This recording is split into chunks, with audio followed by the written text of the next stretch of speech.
Story time. One starlit evening, the tiniest star felt a wave of worry.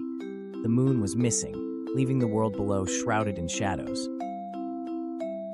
The creatures below stumbled and searched. Without the moonlight, their home felt unfamiliar and unsafe. With determination sparkling in her heart, the petite luminary knew she had to act. It was time for an adventure. Soon, a flickering friend joined the quest. This glowing guide was eager to illuminate the way, sparking hope in the darkness. From the shadows, a sage observer appeared. Perspectives honed by years unfurled advice that would prove invaluable. "I can lift you higher," the soft vapor promised. Together, they would explore the skies and uncover the moon's secret.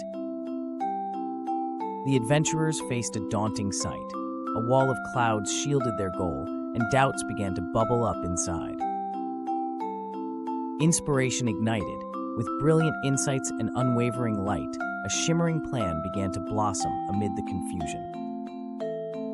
They worked together, crafting a radiant path to guide their friend back to the sky.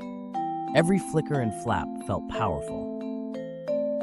Suddenly, the clouds were pulled apart. A familiar face emerged, whispering secrets of serenity and solitude. With a soft sigh, the moon rejoined her place in the heavens. Light flooded the night, and every creature rejoiced. In that moment, brilliance blossomed. Even the smallest star shone the brightest, for together they had made a difference. Thanks for watching. Don't forget to like, share, and subscribe.